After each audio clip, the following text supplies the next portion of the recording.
Let's go. Hey, Yeah.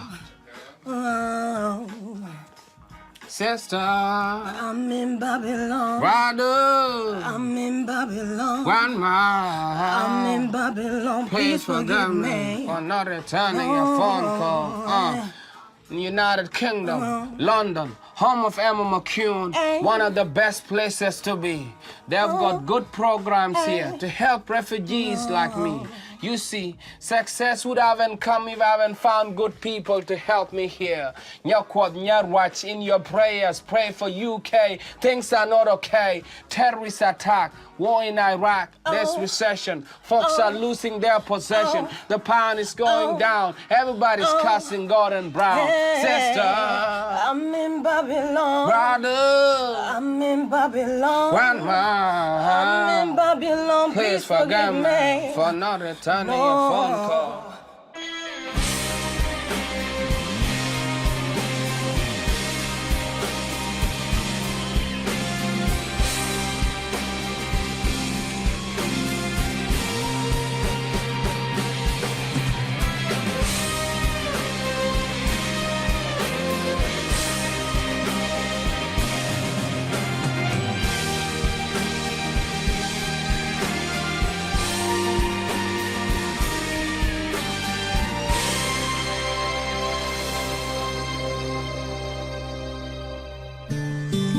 Cuando no recibimos cariño, yo he visto morir chicos por falta de afecto. Necesita el estímulo, necesita el abrazo, necesita el cobijo. Viven en contextos donde no hay colores, donde no hay risas, donde no hay música, donde no se juega con los chicos. El amor es la bomba atómica que hace posible que se desarrolle esa criatura. La educación es una semilla maravillosa, pero si no tengo cerebros intactos no tengo qué cosa educar. La falta de oportunidades laborales es oscura. No saber leer y escribir es oscuro. La desesperanza es oscura. Y cuando alguien viene con una idea para sacarte de esa oscuridad es luz. Lo que él hace por los niños no lo hace cualquiera. Nadie se ocupa de hijos ajenos como lo hace el doctor. No seamos ciegos, no nos tapemos los ojos. Este problema existe y hay que abordarlo. Y esto es una tarea de titanes. Es posible hacer grandes cosas si uno tiene la cabeza y el corazón borracho de ideales.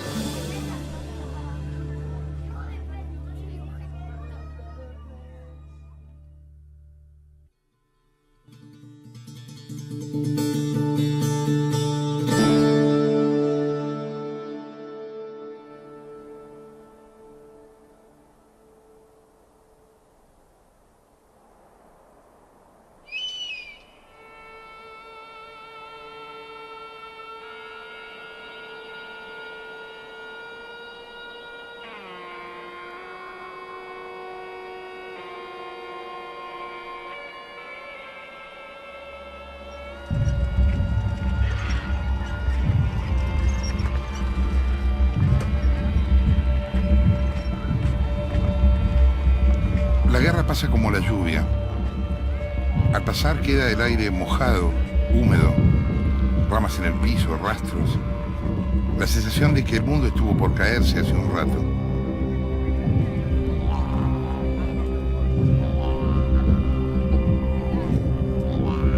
La vida se dobló hasta casi romperse y ahora volvió la calma.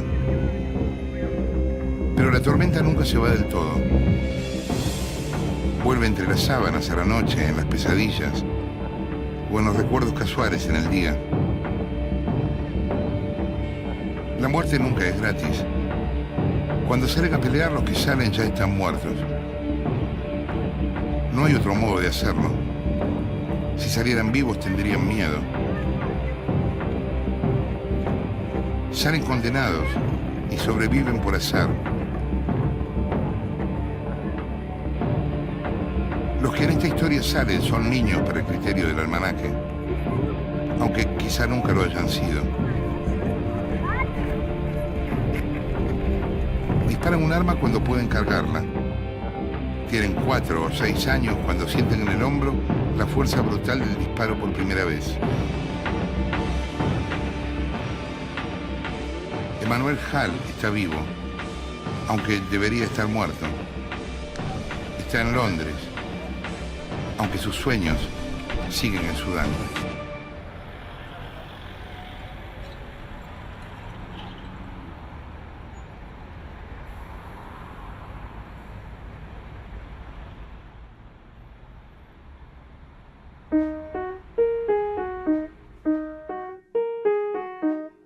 Dicen que es el nuevo Bob Marley, pero lo que se ve es un chico triste, de mirada impenetrable y gestos austeros.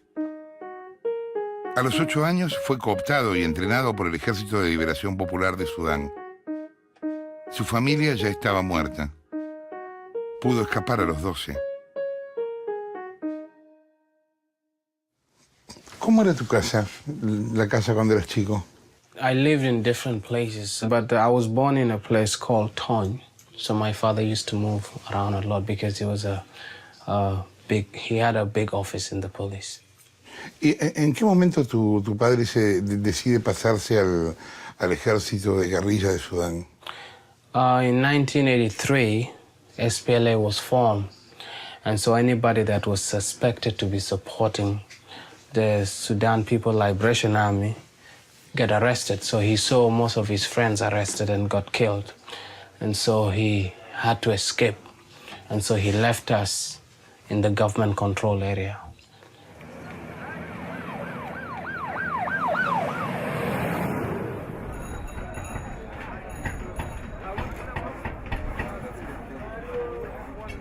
La guerra entre el norte y el sur de Sudán duró 50 años. El norte contra el sur, los árabes contra los cristianos y un mar de petróleo en el medio.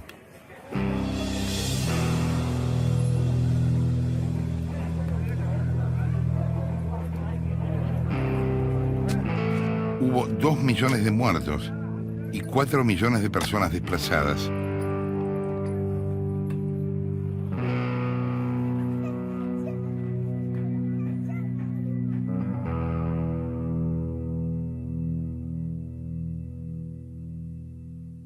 ¿Cuándo fue la primera vez que tuviste un arma? That was 1988 when I was trained and in the training center. ¿Y qué sentías teniendo un arma encima? I feel very strong. I wanted to revenge for my family, and I wanted to kill as many Arabs, as many Muslims as possible. Because at that time, that's what I knew that was destroying my home, because I witnessed my auntie raped when I was a kid by a government soldier, and also we got beaten once by a government soldier and telling us we are slaves. And I tried to stop them from beating my mother, and I was beaten and I fainted.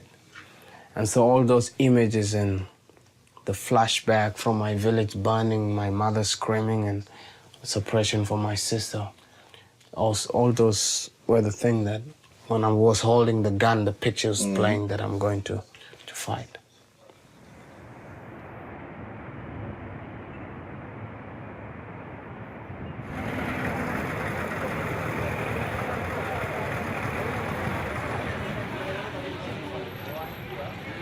That was the time our region was being attacked by the Arab, yeah. And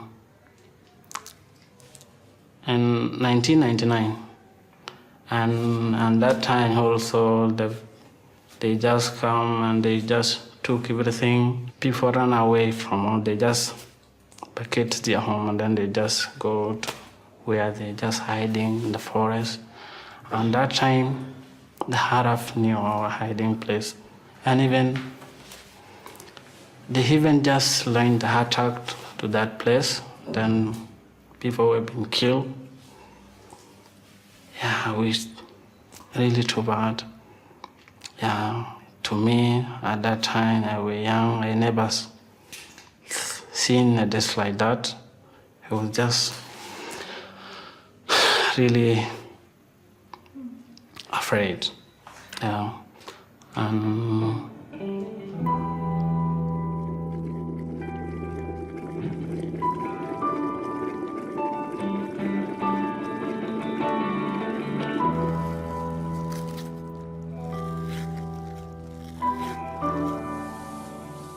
George era cristiano, pero uno no elige en el infierno. Tenía que pelear para los árabes. Lo obligaron a matar y a torturar. Tenía 3 días de entrenamiento y un fusil AK-47. A los 15 años lo rescató un avión de la Cruz Roja. A esa edad, en el campo de Kakuma, pudo entrar a la escuela primaria.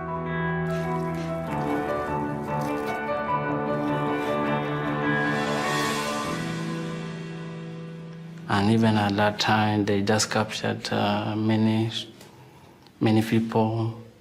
They just killed some. Even I was among those who had been captured at that time. And then I was been training. I just joined the military. I've been training for 3 days. And then there I became one of the Arab soldiers. It's been really crazy to me. Even I don't even know how to carry the gun. It was just too big at that time. I was just 9 years at that time. Yeah. I just saved them for something like, actually for 6 years. I was just someone I could have just escaped, but actually I was just seeing some of my friends was just trying to escape also. And then they, unfortunately, they didn't make it. And then I decided to do what they just asked me to do. I just followed their rule because of if I just told them this like this, they could even just kill me. ¿Cuál fue la primera muerte que viste? You see, like, I witnessed so many things. The first person I ever saw shot next to me, I was 5. And that was my mother's bodyguard. So my mother was busy trying to put intestine inside. And then after that, after a while, our village was attacked, so we ran from one place to another one. And the war was really bad.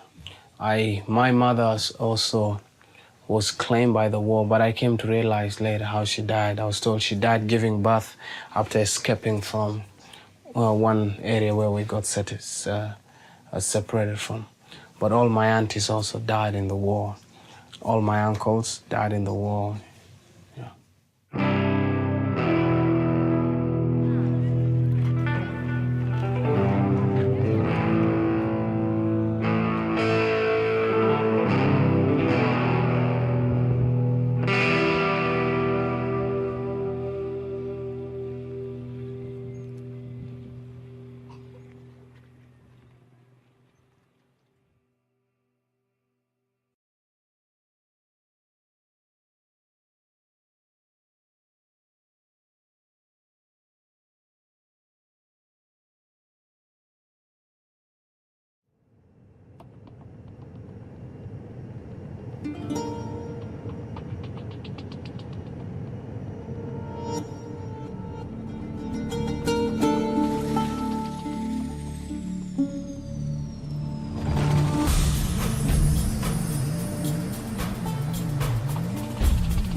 Kakuma significa en suajili ninguna parte. Parece una ciudad después de un terremoto. Hay techos de paja y chozas, tiendas de campaña, polvo, tierra y 90.000 refugiados. Kakuma es un hogar y también una prisión. Los que se refugian no pueden salir de allí sin permiso del gobierno de Kenia.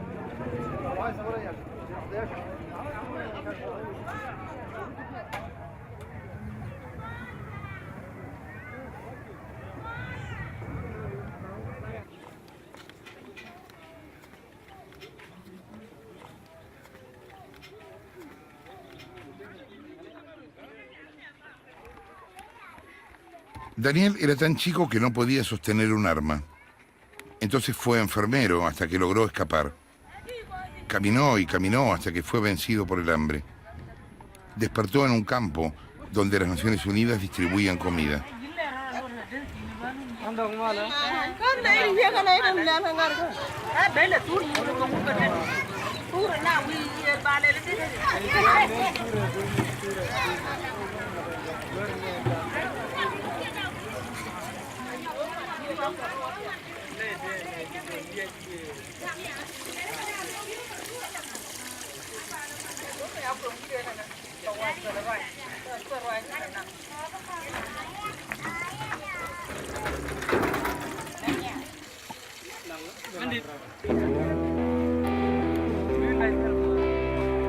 Dog es hermano de Daniel. Dejó de verlo cuando fue cooptado por la guerrilla de Sudán. Dog logró escapar y caminó con su familia durante un año hasta llegar a Kakuma. Those Arab came and then they attacked them, so the kid escaped. They being displaced in our village, so they ran away. The history of Tona, at that time I was just a small kid. I didn't know about it. I was being 99 years old when I had been taken to the war field. So I went and I spent 3 years in the battle. If you may able to have a gun, so you can be a soldier anytime. You're just carrying, but you cannot shoot. You are not able. Because when you shoot it, the gun will force you. Maybe because that time I was just small, I thought that people, if a person lay down, I thought maybe he's just sleeping, you wake up that time. But I don't know, he's just gone. Gun is a dangerous point. When one hand is point somebody and hit, so that's even a God cannot stop it. When somebody point at you a gun, you are not able to stop. So it was very scary, terrible to me, very crucial way. So I really remember that times it was very terrible to me. If you lose that childhood, or maybe you become adult, is it? You may not get it again.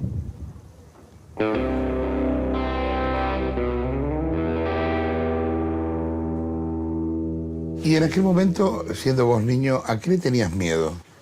¿Qué te daba miedo? Oh, I never wanted to be shot on my eye. I used to make a prayer, God, if I don't want to be shot on my leg, I don't want to be shot on my eye. If anything happened, let me die completely. I was scared of losing my eyes or my leg or my hands because I've seen a lot of people who are disabled.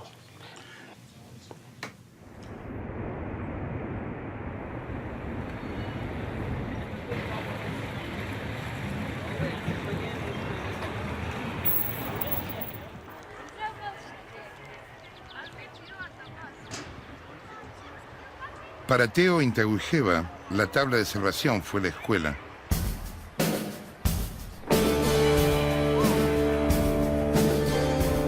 A los 2 años perdió a sus padres y a la mitad de sus hermanos.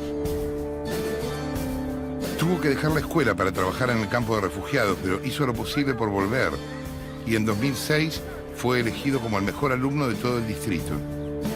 La Fundación GUA de Manuel Hall le consiguió sponsors que financiaran sus estudios en la Escuela Internacional Brookhouse de Nairobi.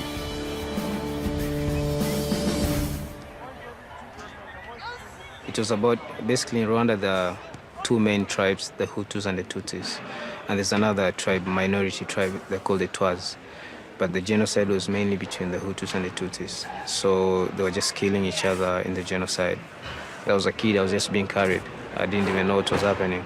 I was just hearing, guns, gunshots. We're just walking on top of dead bodies and yeah. So we moved to a refugee camp in Tanzania. Then after 2 years, in 1996, the refugee camp was shut down by the government of Tanzania because the UN had stopped supplying foodstuffs and everything. So the government started forcing people out. They would come to the refugee camp, damaging houses and just chasing everyone out. I was 4-5 years when the camp was being shut down. And there was it was almost like a war because the government troops will come and they'll be shooting in the air and just chasing people. You'll hear kids crying, women, pregnant women, they can't move. You just find people lying on the road, they've been shot, something like that. So all that, sometimes they just come, And so that picture always, it will come to my mind most of the time.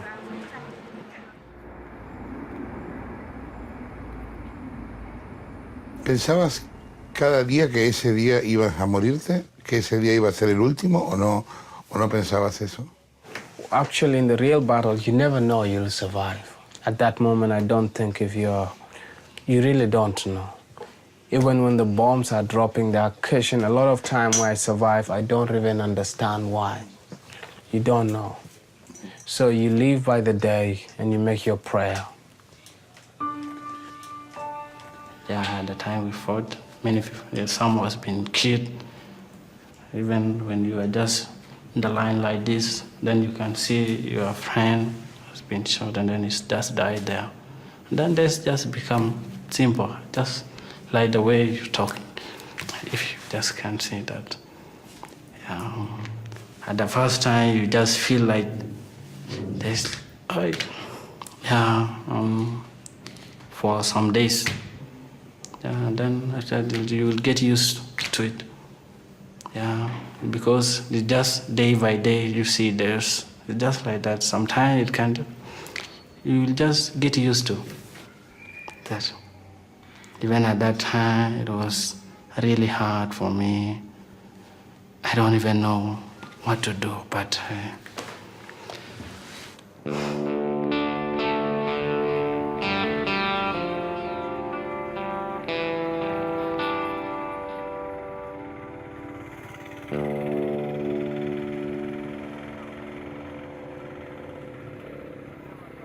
¿Tenías amigos en aquel momento? ¿Otros chicos, amigos? There are a lot of friends that I knew that have died or in the starvation.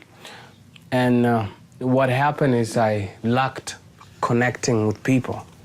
So because you connect today, you miss your friend, tomorrow it's not good for your emotions. So you put a wall on your heart because soldiers were not supposed to be soft. Because you're gonna miss your family, you're gonna be crying all the time. And so I miss my mother, I miss my brothers and sisters. I used to cry a lot. But after the training, it changed.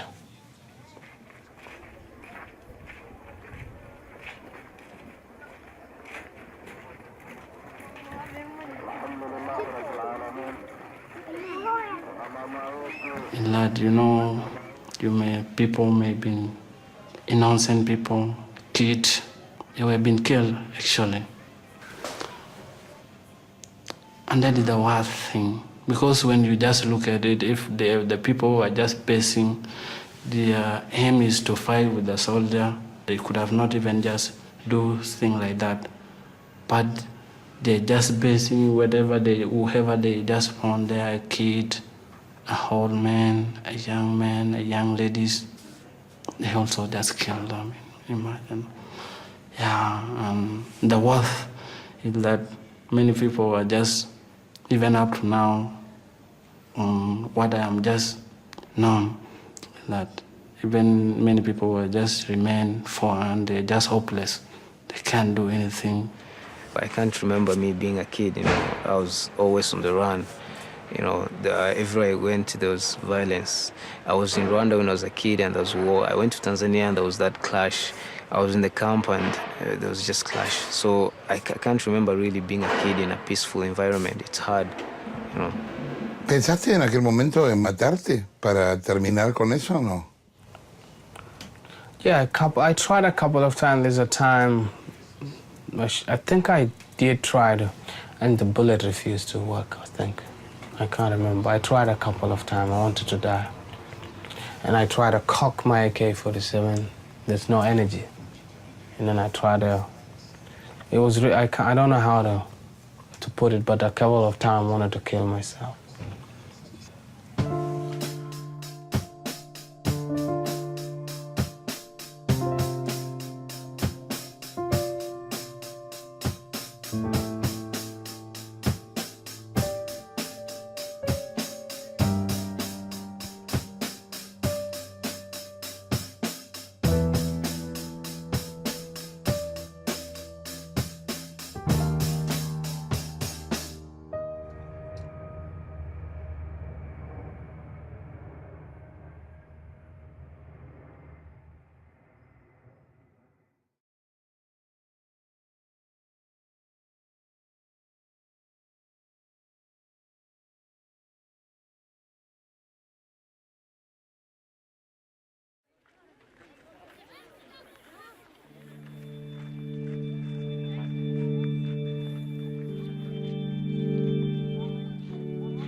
Las aulas de Kakuma dan a diario una clase contra el odio. Allí árabes y cristianos aprenden juntos y la educación primaria y secundaria es gratuita.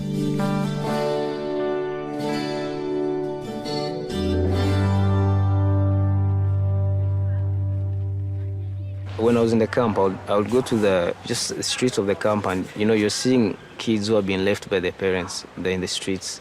They can't go to school. They're suffering. They don't have food. They're just roaming around. So I looked at that and I said, I don't want to live this kind of life. Let me go to school. Hopefully something will come out of it, and I'll go places. I'll reach somewhere. I was 8 years. I was 8 years, and my brother was 12 around there. So there was no food. The food that the UN was giving wasn't enough. We had no food, no money, nothing. And we wanted to go to school.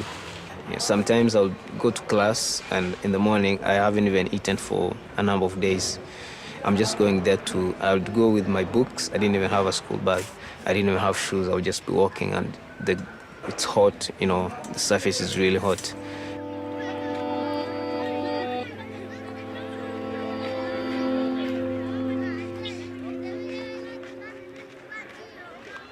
¿Cómo es morirse de hambre?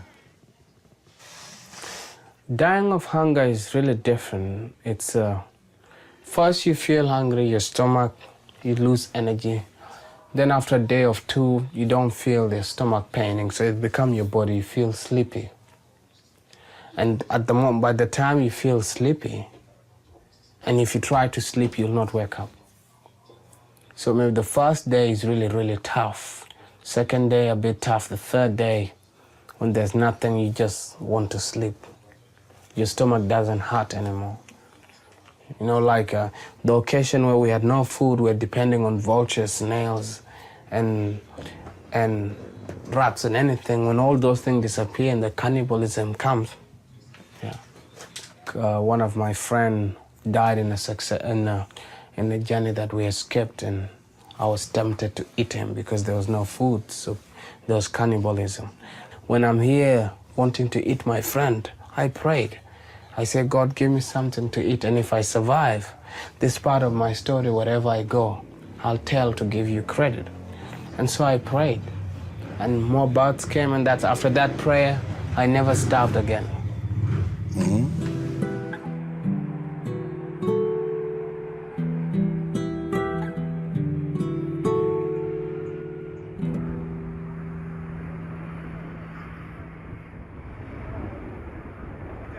I didn't give up. I said, I'm not going to give up.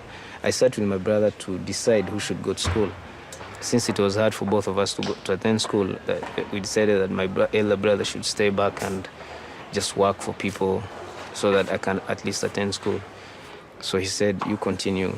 Then if you find something, even me, I'll attend school. But I continued school. It was hard. So to read and understand was really hard. But we kept on working, working hard and everything.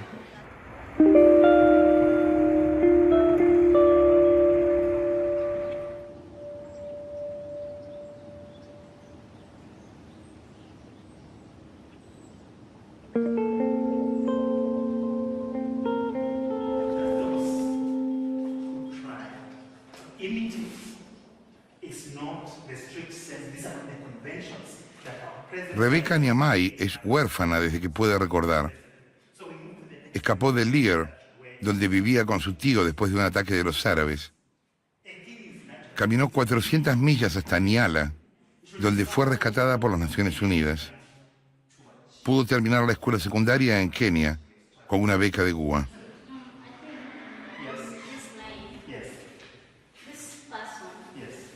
When the war broke out, my grandfather and my auntie, I was still a girl by then, a young girl by then, was the one who took care of us. We ran from place to place, We footed. It was heavily raining, you can imagine, in the cold. Many of those who were with us got caught on the way and they passed on. Those of us who were lucky to get to the other side, and then we survived.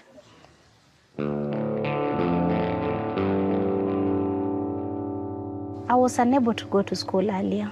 It's very difficult being a woman. It is. women are considered as property of the men. Yeah, that's how it is in South Sudan, and that's how it used to be. But as for now, as in how I've seen it from other countries, from other people, a woman can do as much as well a man can do. We had an English teacher in primary school, yeah, that's back in the camp. Yeah, she was this wonderful woman. I mean, during the times when we used to have dramas in school, yeah, she would teach and be around, yeah. When she had the team, I was like, yeah, sure, if she can do it, if men can listen to her, and then there will also be a time in South Sudan when the men of South Sudan will listen to the women of South Sudan. So I have to do as much as that woman does.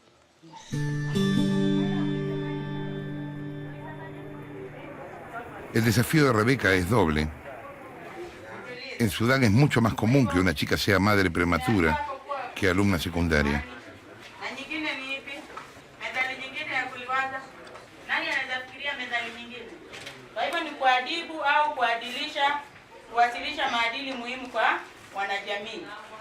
¿A qué edad pudiste enamorarte? I think that was 1994. I was 14 and I thought I was bewitched and I beat the girl. I was chasing the girl and telling her, "You've gone to a witch doctor and you've done this to my heart and now I can't concentrate in class. I came to study, I didn't come to look for girls." It was really funny. ¿Te costó querer a alguien en el medio de toda esa locura? De la muerte y de la guerra. It was weird. It was something that I've never experienced. I was dizzy, I was getting high. You see this girl, you dream about her, you want to do all good stuff. But it was a new experience because I was getting an adolescent. So it's something with my emotion that I did not know. Durante todo ese tiempo, desde que eras niño, muy pequeño, hasta los 20 años, ¿qué lugar ocupó la música en vos? ¿O no había lugar para la música? Yeah, my mother used to be in a choir. Yeah, she used to sing. But I was never a good musician as a kid. Used to sing offbeat. Even up to now, I'm still a struggling musician. I'm still learning every now and then, learning new stuff to try to go with the beat, to write the lyrics, and I'm opening my ears because I want to do the best I could.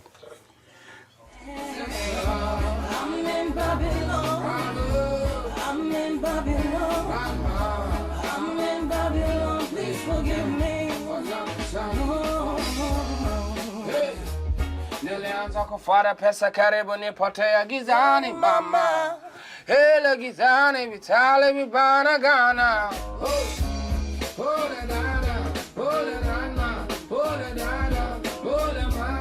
Ewe Mungu Baba nishika mkono sitakupotea gizani bana bala. Amani duniani jamani. Ona shetani najaribu kunisukuma kule gizani. Sister, I'm in Babylon. Brother, I'm in Babylon. Grandma, I'm in Babylon. Please forgive me for not returning your phone call. Connie Abe es corista de Emanuel y su historia es similar a otras historias de Sudán del Sur. Todavía ve en sus sueños a gente corriendo entre las bombas y escucha el ruido de los cañonazos. I feel honored to be singing and performing with Emmanuel Jal. I think what he does, it's bigger than him. And he even says, you know, in one of his lyrics, "I ain't the best rapper, Lord knows I can't sing." And it just shows you that music is something that he stumbled upon. It wasn't something that he wanted to do consciously. So it's very much about his message. And he represents people who have died. He represents people who've suffered. He represents a nation that the world pretty much chose to ignore for a very long time. But, you know, we've got Bob Marley, we've got Emmanuel Jal, we've got Tracy Chapman, we've got people who've really made it, Nina Simone, they've really made a difference in this world through what they're saying. And yeah, I think it's a gift to be able to have the chance to go out there and do something positive through music. Yeah. No time for family, time is money. Everything here move by the clock. Our cousins are only half a block. Haven't seen them for almost a year.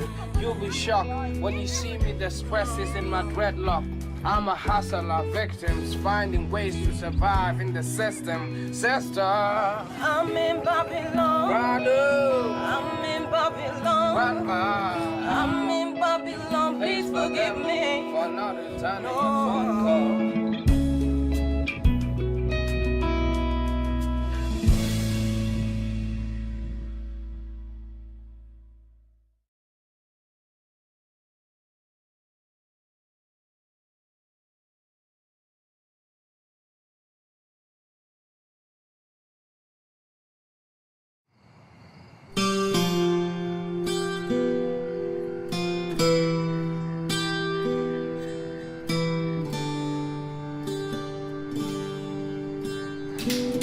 GUA es una ONG fundada por Emanuel Hall, que sostiene un programa de becas para chicos sobrevivientes de la guerra en Sudán y del genocidio en Ruanda.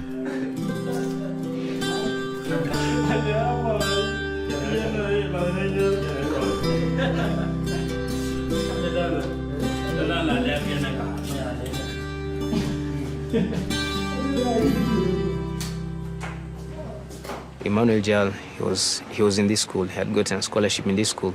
So luckily that same year, he had gone to the camp to look for students who had done well in the camp. I met him luckily. Then I told him my story. I showed him my marks. And he said, I know a school that can offer you a full scholarship. So he told me, come to Nairobi. He gave me some money to take a bus and come to Nairobi. So I took a bus and I came to Nairobi and I met the owner of this school. So the owner said, I've helped him and he's also helping people.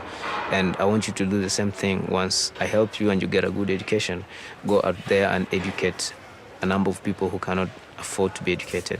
They are having this advert, like the education chances here.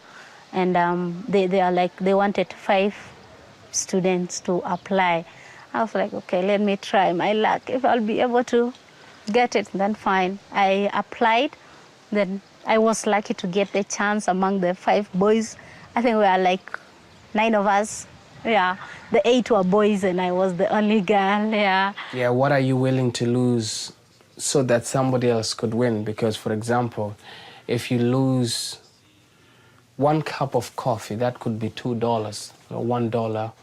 That is somebody else's meal somewhere. So if you lose that and send it a day, you're feeding a whole family. There's 5 people that depend on $1 a day.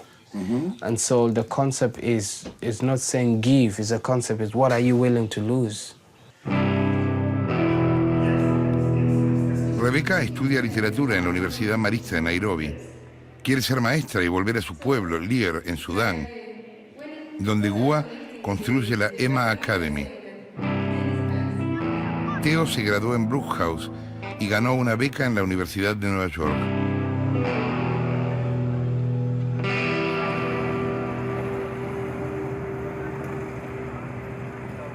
En todo ese tiempo, cuando estabas siendo pequeño, ¿te costaba dormir, conciliar el sueño? There was no chance, there was no time. We don't sleep a lot of time.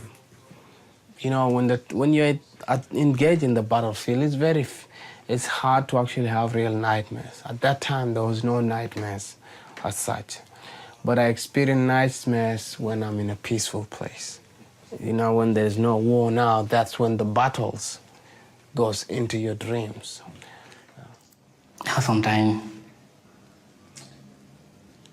Sometimes you do having,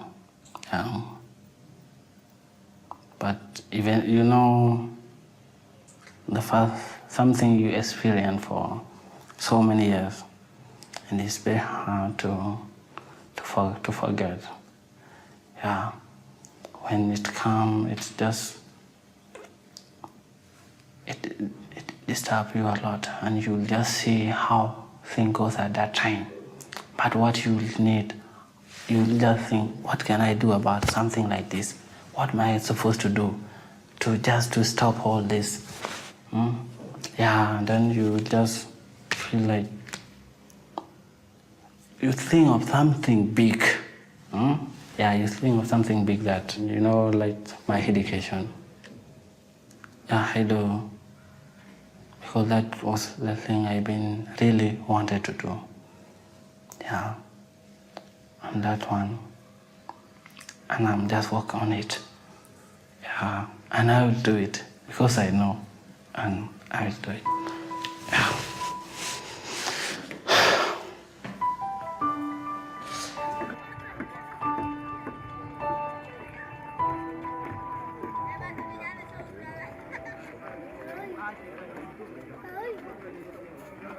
¿En qué momento dejaste de odiar y por qué? Yeah, it was difficult, but when I let go, I became free. When you forgive, you become free and you work really well as a person.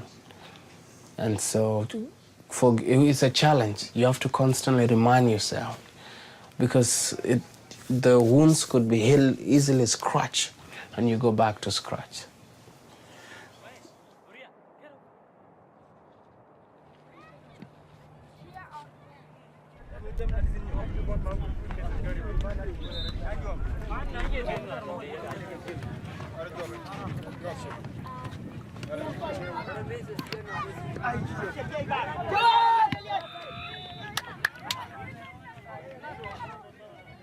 When I was a kid, for example, in the camp, I would be working with a football made of plastic paper bags because we couldn't afford a real football.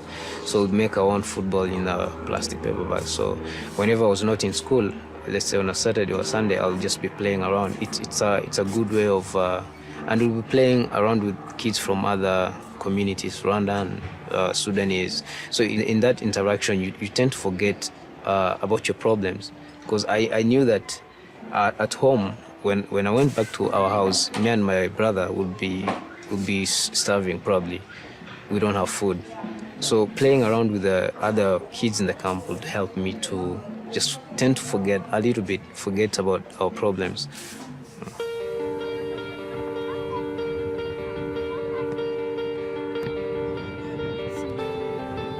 I believe education is one of the most important healers of such a thing.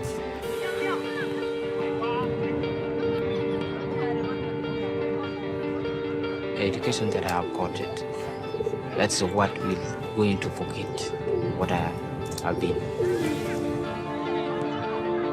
In education, you may have, you can change your future life. Maybe one day, I may be a doctor. No matter what I do, no matter how rich, famous, poor, stupid I become, I want to go back and make a difference in somebody's life. Through education, you can even know the part of fighting and peace.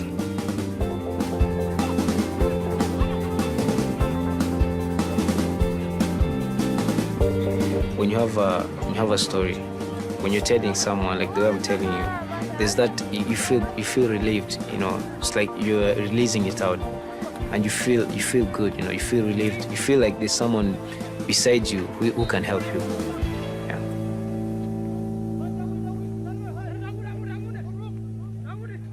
This can goes to my fellow friends, Sudanese, wherever they are, and I can tell them, brother, wherever you are, do what you think the best. And don't even forget that where you are coming from, because you know what you experienced at that time. Yeah, that can make you to do something that will make a future to in the light. Yeah. Okay, welcome.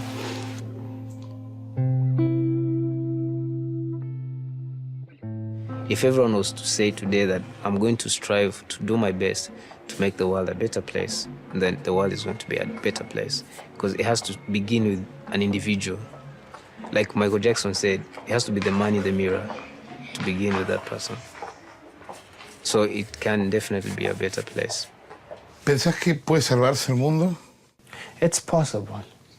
It's possible to save the world if people are given responsibility. It's about education. It's about awareness. 99% of every human being on earth is amazing. I would say 99% are good people. One person is extraordinary. And the other person that we consider as a bad person, I would call them confused.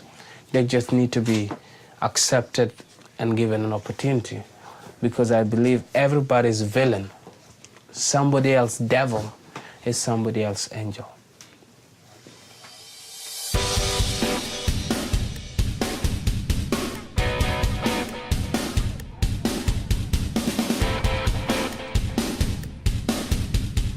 Tienen un tajo en el alma que nunca podrán cerrar del todo. Aunque es curioso porque la muerte, al final, no mató nada en ellos. Son ángeles negros que se ríen con dientes de maíz.